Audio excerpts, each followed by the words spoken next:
दोस्तों, मानसिकता, संगत और उपदेश के कारण संसार में लोग दो हिस्सों में बंटे हैं। इनमें से एक अच्छे और दूसरे बुरे कहलाते हैं। लेकिन प्रश्न यह है, कैसे और क्यों व्यक्ति अच्छा और बुरा बन जाता है? अच्छा और बुरा व्यक्ति की प्रवृत्ति है, लेकिन सवाल यह है कि क्यों और कैसे कोई व्यक्ति अच्छा या फिर बुरा बन जाता है।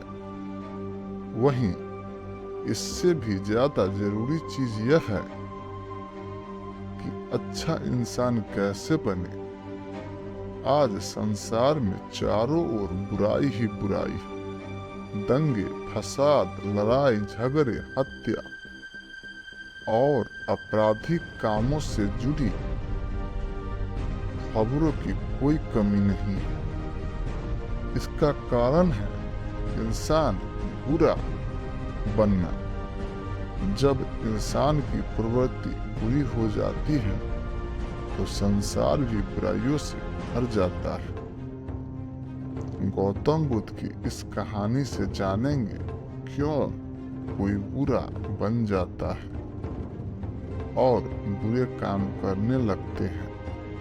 साथ ही इस कहानी में जानेंगे कैसे बने अच्छा इंसान। तो दोस्तों, इस कहानी में आप खो न जाए, इससे पहले आप इस चैनल को सब्सक्राइब जरूर कर लें। एक गांव में एक शातिर चोर रहता था। पूरा गांव उस चोर के बारे में जानता था, लेकिन इसके बावजूद भी कोई उसे पकड़ नहीं पाया। उस शातिर चोर ने अपना संपूर्ण जीवन चोरी करने में लगा दिया। इतना ही नहीं, आसपास के गांव और नगर में भी उसकी बराबरी का कोई चोर नहीं था। चोर का एक बेटा था जिसे वह अपनी तरह ही शातिर चोर बनाना चाहता था। इसलिए वह अपने बेटे से हमेशा कहता था, कभी किसी साधु या सन्यासी के उपदेश को मत सुनना। यदि कोई कुछ कहे भी तो अपने कान बंद कर वहां से भाग जाना। बचपन से ही उसका बेटा अपने पिता से इन्हीं बातों को सुनता आ रहा था, जिस कारण ये बातें उसके मन में बैठ गई थी। ऐसे में बड़े होकर बेटा भी अपने पिता की तरह शातिर चोर बन गया।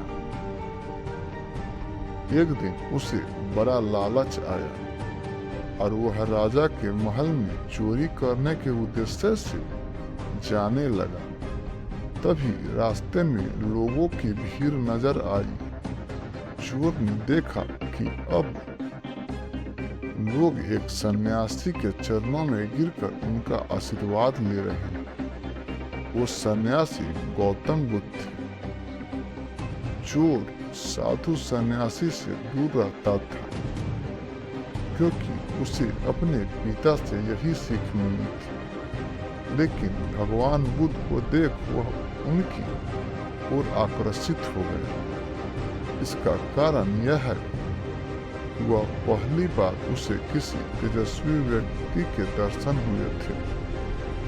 अचानक उसे पिता की बात याद आ जाती है कि साधु सन्यासियों से दूर रहना चाहिए।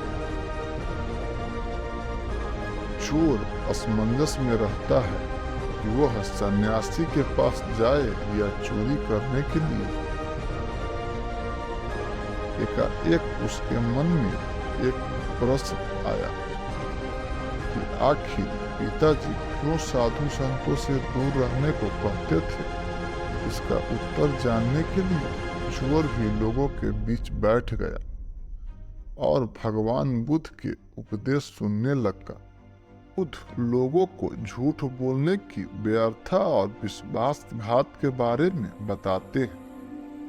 उपदेश समाप्त होने के बाद सभी लोग अपने अपने घर लौट जाते हैं और चोर भी चोरी करने के लिए महल की तरफ निकल जाता है, लेकिन पूरे रास्ते वह यही सोचता रहता है कि क्यों न एक बार उस सन्यासी के उपदेश में कई बातों को मान कर देखा जाए। इस तरह से वह चोरी करने के लिए महल की दीवार से कूदने के बजाय महल के द्वार से अंदर जाता है। यह देख महल के द्वारपाल उसे रोकते हैं और जाने का कारण पूछते हैं। चोर कहता है, मैं चोर हूँ और महल में चोरी करने जा रहा हूँ। द्वारपाल उसकी बातें सुनकर हंसने लगते हैं और कहते हैं, जरूर यह महल का सेवक या नौकर होगा और हमसे मजाक कर रहा है। यह सोचकर वे उसे महल के अंदर जाने देते हैं। महल में जाने के बाद चोर खजाना रखे तिजोरी के पास पहुंच जाता है और तिजोरी को तोड़कर धन और आभूषण को पोटली में भरकर भागने लगता है। तभी उसकी नजर महल की रसोई पर पड़ती है। रात होने के कारण सभी सो रहे होते हैं और रसोई में कोई नहीं रहता है। चोर को जोर से भूख लगी थी, इसलिए वह रसोई में जाकर पेट भर खाना खा लेता। इसके बाद चोर वहां से जाने लगता है। तभी उसे बुद्ध के उपदेश में सुनी दूसरी बात याद आती है कि जिसका नमक खाया है उसके साथ कभी भी विश्वासघात नहीं करनी चाहिए। यही सोचता है, मैंने इस महल का नमक खाया है, इनका धन चोरी कर मैं इनके साथ विश्वासघात नहीं करूंगा। इसलिए चोर चुराए हुए धन को रसोई में ही छोड़कर जाने लगता है। महल के एक व्यक्ति की नजर चोर पर पड़ जाती है और वह शोर मचा देता है, जिससे महल के लोग चोर को पकड़ लेते हैं और राजा के पास ले जाते हैं। राजा चोर से पूछता है कि जब तुमने चोरी कर ली थी तो फिर इसे छोड़कर क्यों जा रहे थे? चोर कहता है, एक सन्यासी के उपदेश के कारण। वह बुद्ध के बताई गई बातों को कहते हैं। चोर की बात से राजा प्रभावित होते हैं और उससे कहते हैं, अगर तुमने ऐसे उपदेश बचपन से ही सुने होते तो तुम कभी चोर बनते ही नहीं।